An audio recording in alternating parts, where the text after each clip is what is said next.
Okay, so today we will discuss about the some software project scheduling technique. Okay,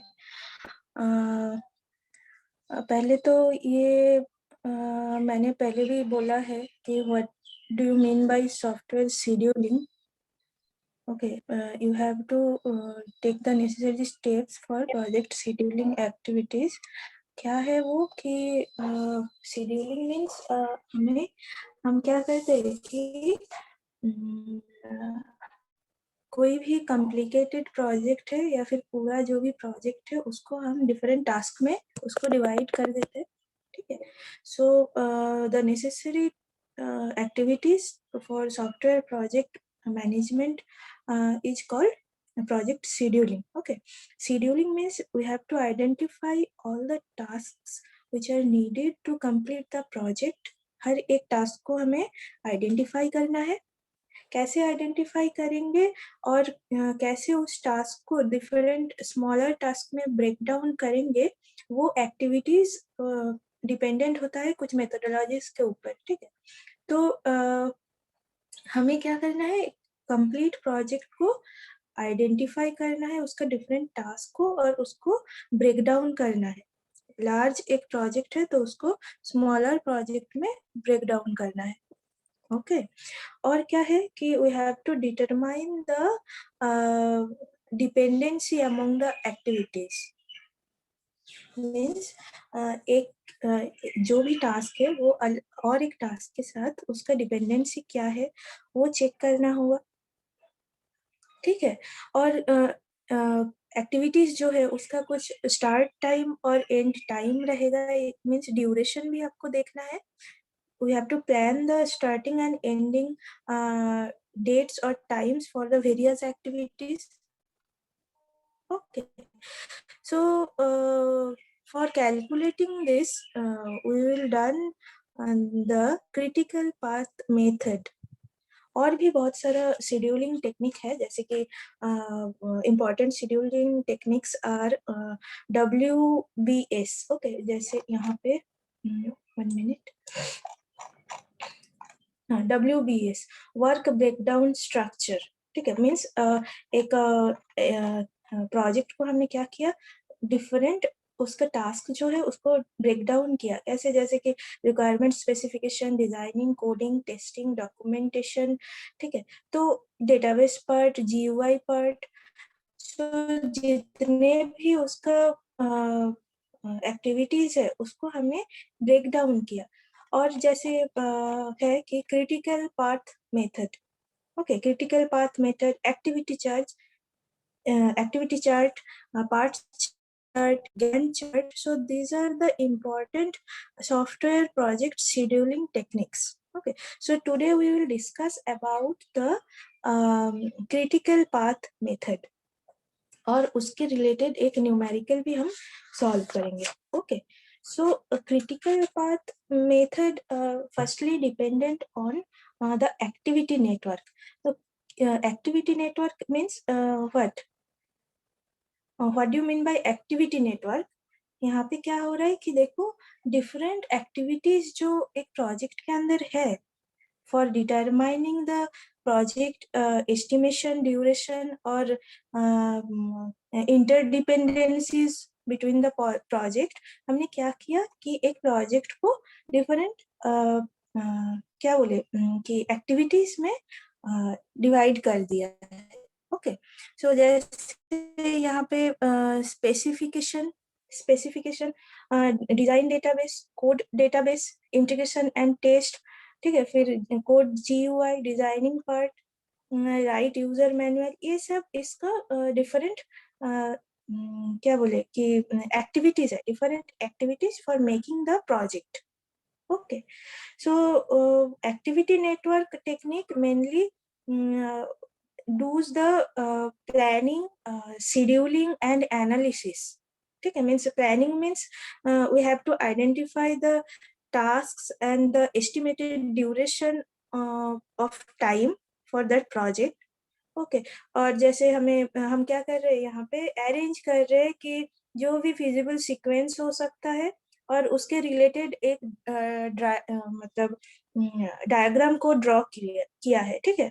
और scheduling means हमें क्या करना है कि एक टाइम टेबल को सेट करना है जहाँ पे starting and finishing time check करेगा। मतलब ये जो एक्टिविटी नेटवर्क है इसमें हम देख रहे हैं कि इनिशियल इंफॉर्मेशन क्या है कि जैसे स्पेसिफिकेशन, स्पेसिफिकेशन से फिनिशिंग तक जो प्रोजेक्ट का जो नेटवर्क है उसको कैसे डिफरेंट टास्क में हम डिवाइड कर रहे हैं और उसका एस्टिमेशन ड्यूरेशन चेक कर रहे हैं, वो कितना फिजिबल है उसको सीक्वेंस को चेक कर रहे हैं। और उस हिसाब से मैंने प्रोजेक्ट का एक डायग्राम बनाया है, मीन्स ब्लूप्रिंट बनाया है। ओके और जहाँ पे शेड्यूलिंग कैसे करेंगे, by establishing the time table of the starting and end time.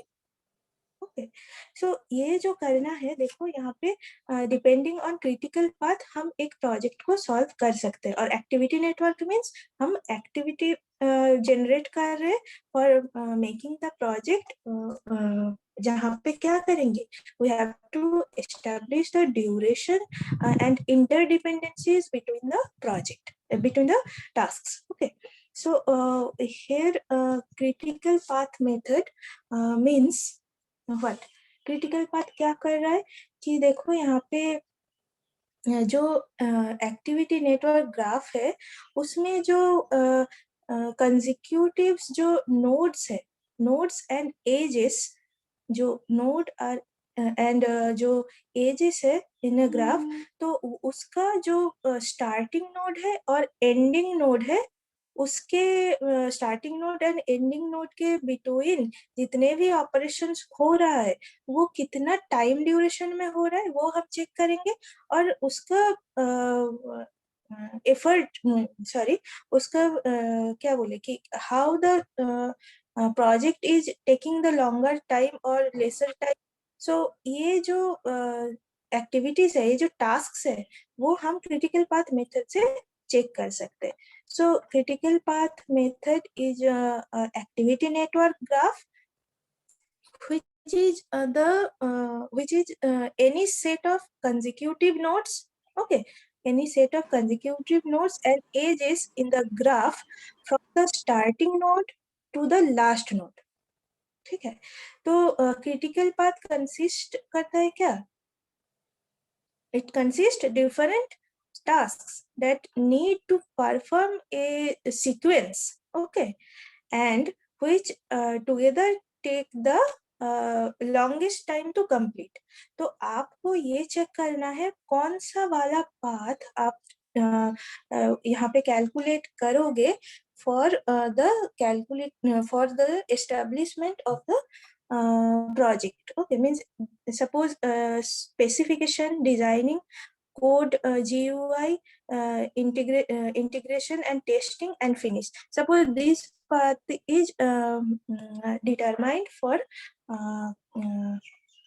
calculating the means time duration or the performance of the project. Okay so आपको देखना है कौन सा वाला पाथ हम जनरेट कर सकते हैं for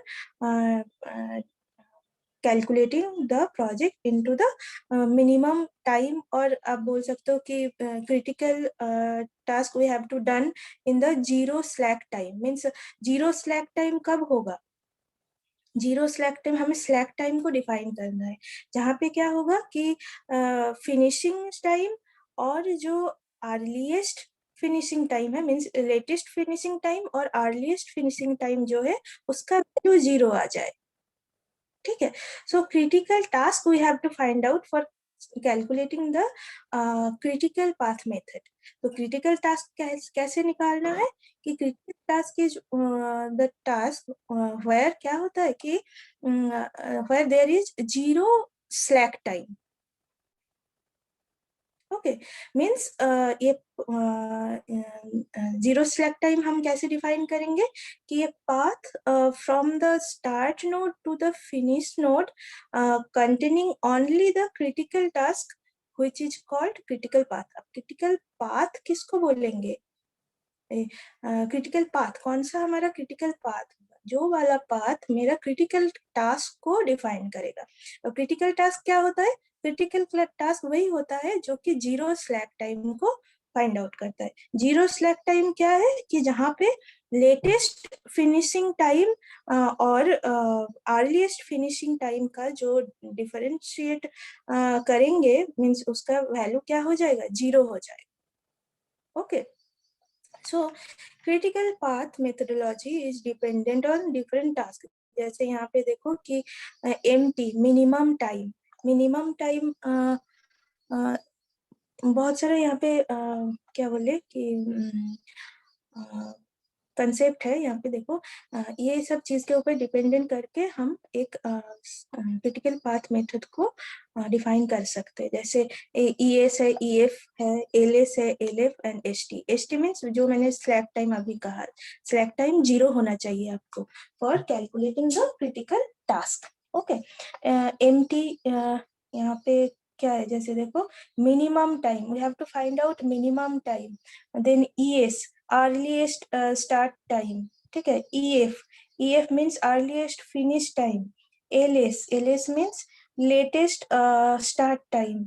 LF means latest finishing time. तो इसी के ऊपर डिपेंड करके हमें स्लैक टाइम का वैल्यू निकालना है। Slack time means LF minus EF।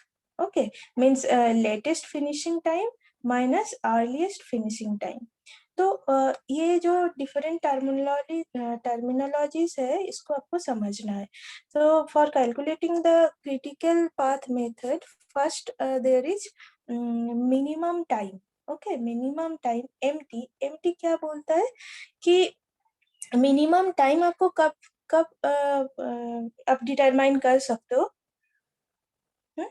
Minimum time आप कब डिटरमाइन कर सकते हो कि आप अगर देखोगे कि एक प्रोजेक्ट को कंप्लीट करने के लिए अगर वहां पे मिनिमम टाइम का रिक्वायरमेंट है, तो it is computed by the determining the maximum of all the paths from starting to the finish. मैंने अगर आपको ये वाला पाथ, सपोज आपको लग रहा है कि ये आपका क्रिटिकल पाथ हो सकता है, तो क्रिटिकल पाथ कौन सा होगा, जो मिनिमम टाइम को एग्जीक्यूट करेगा। तो वही मिनिमम टाइम हमें निकालना है। कैसे निकालेंगे, depending on earliest start time, earliest finishing time, फिर LS LF एंड ST। ठीक है, तो अर्लीस्ट स्टार्ट टाइम देखो यहाँ पे जो ग्राफ है उसके हिसाब से यहाँ पे दिया गया है। ग्राफ क्या है कि ग्राफ जो है वो एक्टिविटी नेटवर्क है। वहां पे देखो specification, design database, code database, ये जो सारा मतलब यहाँ पे जो कनेक्टिंग नोड्स दिया गया है और उसके साथ कनेक्टिंग एजेस है। तो नोड्स का हर एक टास्क डिफाइन करता है, नोड्स हर एक टास्क को डिफाइन करता है और उस हिसाब से टेबल फॉर्मेट में यहाँ पे उसका वैल्यू दिया गया है। ओके, तो इसको हम कैसे डिफाइन करेंगे और कौन सा वाला पाथ मेरा क्रिटिकल पाथ को शो कर रहा है, वो हम लोग चेक करेंगे एक एग्जांपल के थ्रू। मैंने एक एग्जांपल यहाँ पे लिया है, यहाँ पे आप लोग देख सकते हो। तो जैसे एक्टिविटी नेटवर्क ग्राफ वहां पे जैसे शो कर रहा था, देखो ये वाला ऐसे ही, मतलब इसका कुछ जो भी प्रोजेक्ट होगा उसका project specification, designing database, GUI part, ठीक है, और राइटिंग मैनुअल, जो भी उसका नोट्स जनरेट हो रहा है वहाँ पे, वो नोट्स कैसे एजेस के थ्रू कनेक्टेड है वो हम दिखा रहे हैं एक्टिविटी नेटवर्क ग्राफ में। ठीक है, तो वही एक्टिविटी नेटवर्क मेरे पास ये प्रोवाइडेड है। ठीक है, और यहाँ पे टास्क जो है, जो टास्क वो डिफरेंट, जो जितने भी टास्क हो रहा है उसके अकॉर्डिंग ड्यूरेशन दिया गया है और इमीडिएट प्रोसीडर्स दिया गया है। मीन्स ये टाइमिंग्स कितने लग सकता है वो दिया गया है। तो इसको हम बाद में देखेंगे, पहले ये ड्यूरेशन जो है उसके ऊपर डिपेंड करते हुए हम जो टास्क है उसको कैसे इम्प्लीमेंट कर सकते हैं वो देखो। ठीक है, तो फर्स्ट है टास्क 1 मीन्स स्पेसिफिकेशन, उसका ड्यूरेशन है 15 डेज। वैसे ये यहाँ पे लिखा गया है स्पेसिफिकेशन ड्यूरेशन 15 डेज, ये ऑलरेडी गिवन रहेगा, ठीक है।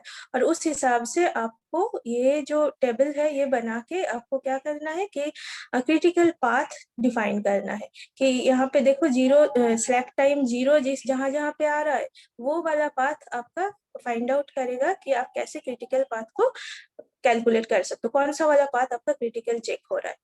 और पूरा जो ये कंसेप्ट है वो डिपेंड होता है आपका क्या स्लैक टाइम के ऊपर। मीन्स आपको स्लैक टाइम ऐसे निकालना है कि जो जीरो हो, ठीक है ना।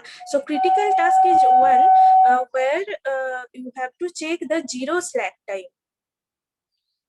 ओके अच्छा, तो यहाँ पे देखो जो क्रिटिकल पाथ था,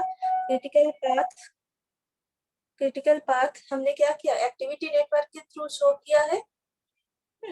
specification design DB part, design GUI part, write manual, और उसका जितना भी ड्यूरेशन जो इम्पोर्टेंट इंफॉर्मेशन दिया गया था वो देखो लिखा गया है यहाँ पे। Write manual 60, code DB part 105, code GUI part 45, integrate and test 120 and finish 0। और ये एक्टिविटी नेटवर्क शो किया गया है, ठीक है। अब टास्क परफॉर्म करना है क्या कि tasks are this specification, design DB, design GUI, code DB part, ये सब टास्क्स है। और हमें निकालना है क्या सीपीएम, क्रिटिकल पाथ निकालना है। क्रिटिकल पाथ निकालने के लिए हमको क्या करना है, earliest starting time, earliest finishing time, ये सब चेक करना है। क्यों? क्योंकि मैंने पहले ही यहाँ पे देखा है कि ये जो कैलकुलेशन होगा और स्लैक टाइम जो है वो फाइंड आउट करने के लिए हमको ये करना पड़ेगा, ठीक है। मिनिमम टाइम निकालना है। अर्लीस्ट मीन्स क्या होगा कि जो प्रीवियस टास्क है उसके साथ summation of the duration of the preceding task. Okay, previous task के साथ प्रीसीडिंग टास्क का जो ड्यूरेशन है उसको हम अर्लीस्ट स्टार्ट टाइम बोल रहे, ठीक है, मीन्स ईएस। फिर लेटेस्ट स्टार्ट टाइम मीन्स जो मिनिमम टाइम था and the maximum to take the all to complete the all the task for finishing the project, वो चेक करना है। ऐसे हम बोल रहे, आप लोग को समझ में नहीं आएगा, देखो एग्जाम्पल से हम समझ सकते हैं। एग्जाम्पल से कैसे समझ सकते हैं, देखो ध्यान से देखना इसको। अर्लीस्ट स्टार्टिंग टाइम, तो ये तो प्रोवाइडेड है earliest starting time, sorry specification.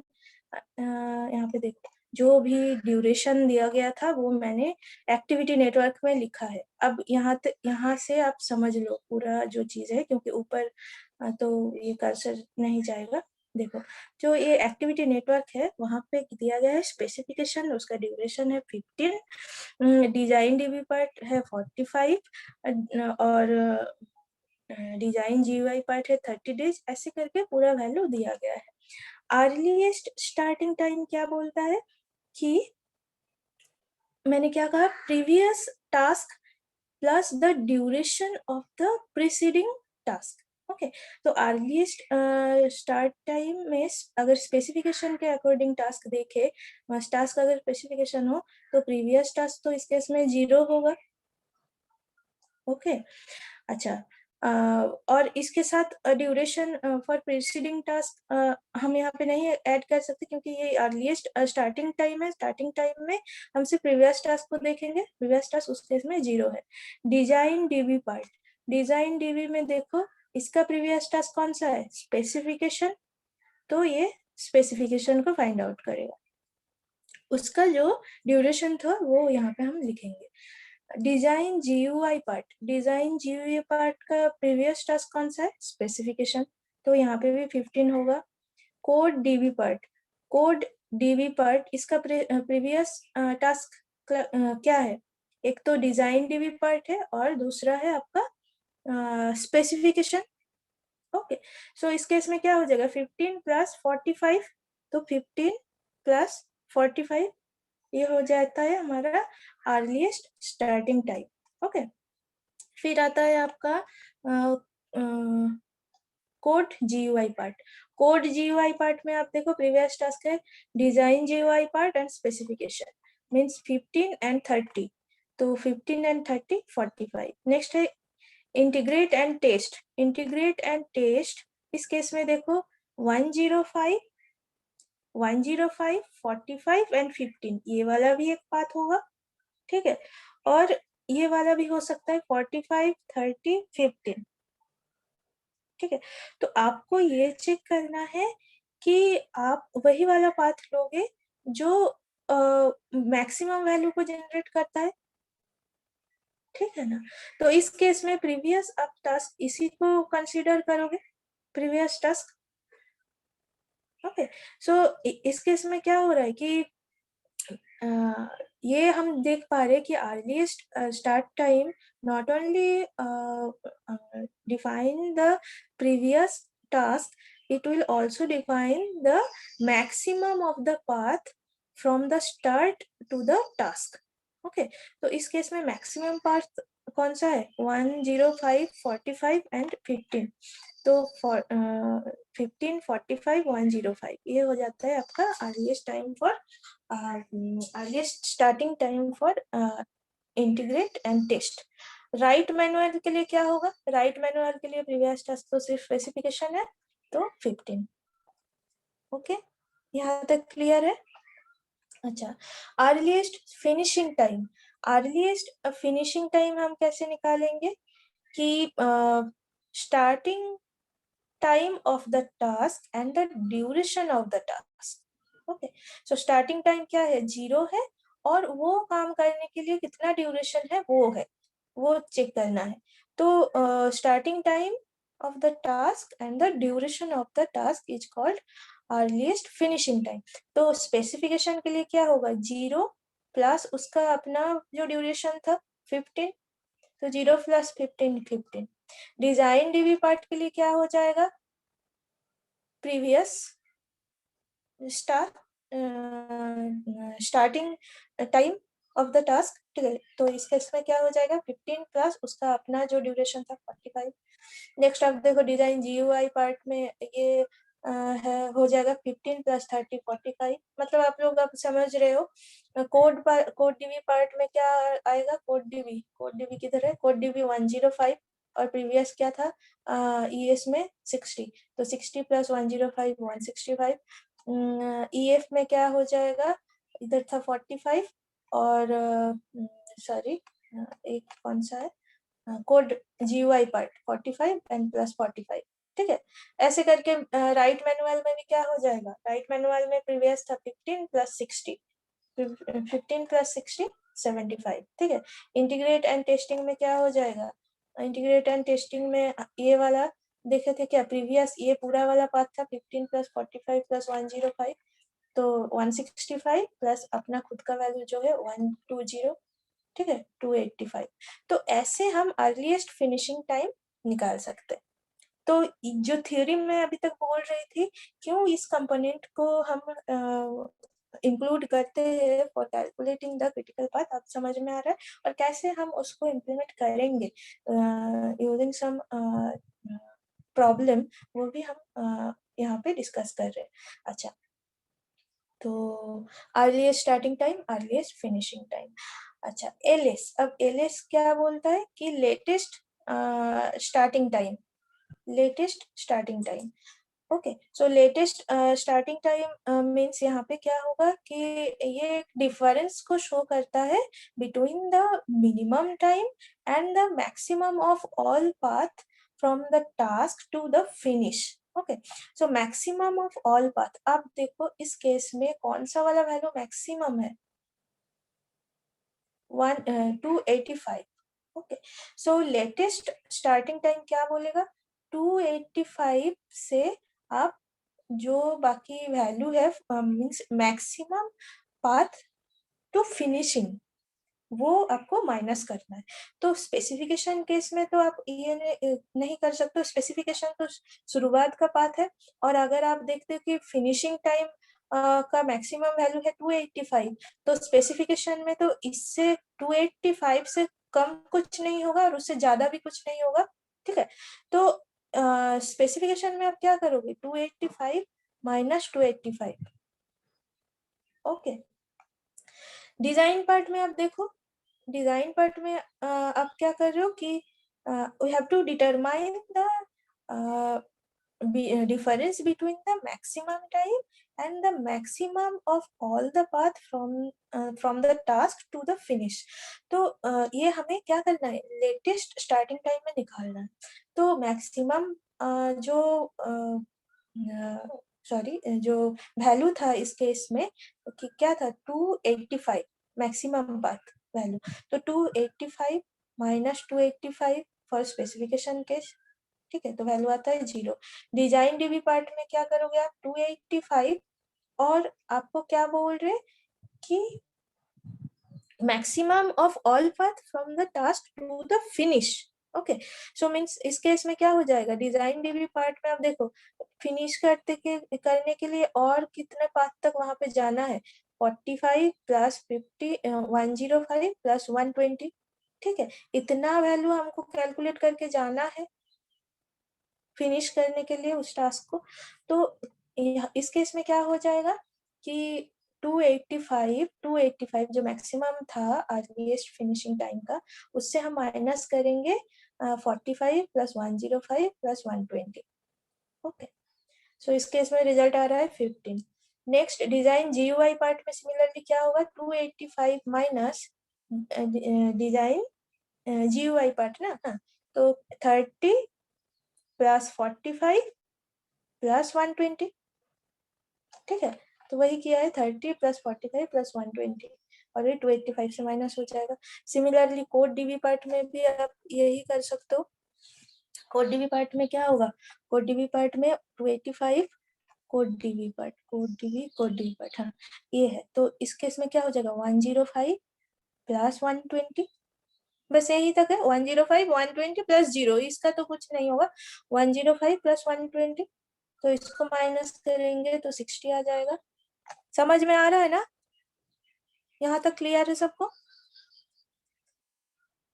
अच्छा, नेक्स्ट देखो डिजाइन जीयूआई पार्ट हो गया, design sorry integrate and test क्या होगा, 285 minus integrate and test, finish तक जाने के लिए सिर्फ इसी का ही वैल्यू ऐड होगा, तो 285 minus 120, okay. Next right manual के केस में क्या होगा, 60 सिर्फ 60 माइनस होगा, तो 285 माइनस 60, ओके। सो ये जो क्रिटिकल सॉरी जो एक्टिविटी नेटवर्क है उसके अकॉर्डिंग ही आपको कैलकुलेशन करना। अच्छा, एलएफ अब क्या है, लेटेस्ट फिनिशिंग टाइम। एलएफ क्या डिफाइन करेगा, लेटेस्ट फिनिशिंग टाइम। तो इस केस में हम क्या करेंगे कि आप देखो 285 माइनस अब लेटेस्ट फिनिशिंग टाइम में हो रहा है क्या, स्पेसिफिकेशन के केस में हम देख रहे हैं कि ये जो स्पेसिफिकेशन है ये फिनिश तक जाने के लिए और कितना पार्ट यहाँ पे बाकी है, तो उसको हम माइनस करेंगे। तो finishing time indicates the latest time by which a task can finish without affecting the final completion of the time of the project, okay. तो इस केस में देखो कि 285 माइनस क्या करना है कि 45 105 एंड 120, इसको अगर ऐड करोगे तो क्या आता है 200 और 225 और 270। तो इधर ये 270 मैंने लिखा है, 285 माइनस 270, तो ये क्या डिफाइन करता है कि ये design DB part, code DB part, integration and test, इसका जो समेशन वैल्यू है जो क्या शो करता है कि that shows the task that can finish without affecting the final completion, okay। so LF में हम वही करेंगे कि हर एक केस में ये देखेंगे, जैसे इस केस में क्या हो रहा है कि डिजाइन डीबी पार्ट, उस केस में क्या होगा 285, इसको छोड़ के आप क्या करोगे 105 एंड 120, 105 प्लस 120, ठीक है, उसको माइनस करना है। सिमिलरली डिजाइन जीयूआई पार्ट में क्या होगा, 285 minus 45 plus 120। Okay, design DB part में क्या होगा, सॉरी कोड डीबी पार्ट में क्या होगा, कोड डीबी पार्ट में 285 माइनस 120 होगा। ठीक है, तो ऐसे करके हम पूरा वैल्यू को यहाँ पे जनरेट करेंगे। ओके, अच्छा अब क्या है, अब स्लैक टाइम हम निकाल सकते हैं। सो फाइनली हमको स्लैक टाइम निकालना है, तो उसके लिए इतना सारा जो कंसेप्ट है उसको हमें समझना था। तो स्लैक टाइम वही है जो कि क्या है कि that indicates the flexibility in the starting and the completion of the task. Okay, so आप स्लैक टाइम कैसे निकालोगे, LF minus EF means LF क्या है, latest finishing time minus EF means earliest finishing time. Slack time क्यों निकालेंगे, क्योंकि critical task वही define करेगा जिसका स्लैक टाइम 0 होगा। ठीक है ना, और उसी स्लैक टाइम के ऊपर डिपेंड करके ही हम क्रिटिकल पाथ को डिफाइन कर सकते हैं। तो हमें क्या देखना है कि कौन कौन सा टास्क में स्लैक टाइम आ रहा है। ठीक है, तो स्पेसिफिकेशन में हमने देखा एलएफ माइनस ईएफ करे तो एलएफ 15 माइनस ईएफ 15 करे तो यहाँ पे 0 आ रहा है। डिजाइन डीबी पार्ट में भी देख रहे 60 माइनस 60 तो 0। डिजाइन जीओए पार्ट में देख रहे कि 120 माइनस 45 तो ये 75 आएगा। ठीक है, इस केस में 0 नहीं आ रहा, तो इसको हम एज ए टास्क में इंक्लूड नहीं कर सकते। ओके, फिर कोड डीबी पार्ट में हमने क्या देखा, LF minus EF 165 minus 165 0। Code GUI part 165 minus 90 75 ये भी नहीं ले सकते। इंटीग्रेट एंड टेस्टिंग में 285 माइनस 285 0। राइट मैनुअल 285 माइनस 75 तो इस केस में भी हम नहीं ले सकते। तो हम देख रहे हैं कि स्लैक टाइम कहाँ कहाँ 0 हो रहा है। तो स्लैक टाइम हम देख रहे हैं कि स्पेसिफिकेशन, डिजाइन डीबी पार्ट और code DB part and integration and test. ठीक है, ये याद रखो, specification, design DB part, code DB part and integration and test. तो specification, design DB part, code DB part and integration and test and finish. तो ये जो path है, ये वाला पाथ मेरा हो जाता है क्रिटिकल पाथ। ठीक है, तो इसको हम मतलब बोल्ड कर देंगे इस पाथ को और वो शो करेगा क्रिटिकल पाथ। तो critical task that means the task which has a 0 slack time and critical path is follow the critical task. Okay, so critical task निकालना है और क्रिटिकल टास्क हम स्लैक टाइम के थ्रू ही निकाल सकते हैं। तो इसके चक्कर में हमें इतना सारा कुछ करना पड़ता है। स्लैक टाइम 0 कैसे डिफाइन करे, वो हम डिपेंडिंग ऑन सम कंपोनेंट करते हैं कि वो प्रोजेक्ट का क्या होगा कि मिनिमम टाइम कितना होगा, अर्लीस्ट टाइम कैसे सेट करे, वो उसका स्टार्टिंग टाइम फिनिशिंग टाइम क्या होगा। ये सब हम क्या करते हैं कि शेड्यूलिंग में देख रहे हैं कि प्रोजेक्ट को डिवाइड कर रहे हैं, कि ब्रेक डाउन कर रहे हैं एक लार्ज प्रोजेक्ट को with in a small project, और कैसे डिवाइड करेंगे, कैसे उसको आइडेंटिफाई करेंगे और उसको उसके मेथोडोलॉजीज को चेक करके इम्प्लीमेंट करेंगे। तो वो सब चीज हम